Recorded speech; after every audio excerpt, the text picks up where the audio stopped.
بڵاوبوونەوەی چەند زانیاریە کە باس لە وەرگرتنی پارە لەلایەن کۆمەڵی دادگەری لە دوای موشکبارانەکەی ئەمریکا دەکات. کاردانەوەی لێکەوتۆتەوە و هێزەکانی حتا ببەتە مەڵبەندەکانەوە. لەوبارەیەوە بەرپرسێکی باڵای کۆمەڵی دادگەری دەڵێت بەداخەوە یاداشتەکانی سیاسەتمەدارانی کورد پەڕیەتی لە یەکتر شکاندن و تۆمەتبەخشینەوە. محەممەد حەکیم لە بەرنامەی ئەمڕۆی پێیامدا ڕوونی دەکاتەوە جگەلەوەی کە زانیاریەکانی کاکە حەمە هەڵەن و ناواقعین ئەوان وەکو کۆمەڵی دادگەری دەیان بەڵگە و دۆکومنتیان لە سەر ڕابردووی سەرکردەکانی کورد لە بەردەستدا هەن، بەڵام پێیان وانییە خستنە ڕووی ئەو ڕابردووە ناشرینە خزمەت بە کوردستان و خەڵکەکەی بکات. کۆمەڵی شتێ ئێمە خۆمان تەحەفوز دەکەین لەوتنی، چونکە هەندێ بەڵگە و مستەنەداتی تایبەتی خۆمانمان پێیە و هەندی شتی مێژووی خۆمانمان پێ، چونکە ئێمەش لە وڵاتین مێژووی هەم کەسەکانە ناسین، مێژووی هەموو سەرکردە ناودارەکانی کوردستان ئەزانین چی بوون پێشتر، چۆن بوون پێشتر، چیان کردووە و چۆنیان کردووە.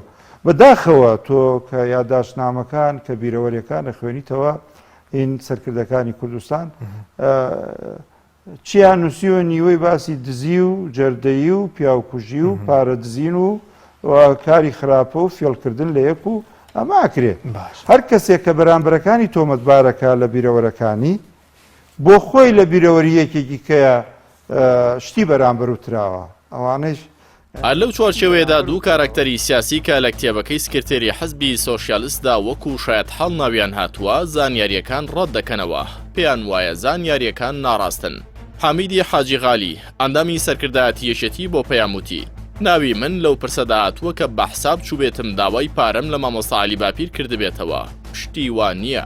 حەمیدی حاجیغالی دەشڵێت کاکە حەمە کتێبەکەی خۆی بۆ ناردووم، بەڵام هێشتا نەم خوێندۆتەوە. ئەوەشی لە میدیاکان باز دەکرێت و ناوی من لەو پرسەدا هاتووە ئاگاداری نیم. لالایەکی دیکەوە بەرپرسی سکرتارێتی پێشووی مام جەلال گێڕانەوەکەی محەممەدی حاجی مەحموود لە بارەی ساتەوەختی موشکبارانی بارەگاکانی کۆمەڵ و وەرگرتنی پارە لەلایەن ئەمیری ئەو کاتی کۆمەڵەوە ڕەت دەکاتەوە. ئارازی شێخ جەنگی دەڵێت لەلایەن مام جەلالەوە هیچ بڕەپارەیەک بۆ مامۆستا عەلی باپیر نەنێردراوە، چونکە لەو کاتەدا ئەگەر شتی وا کرابێت دەبوایە من ئاگادار بم. ئاراز شێخ جەنگی دەشپرسێت نازانم کاکە حەمە ئەم شتەی بۆ چمە بەستێک نووسیوە.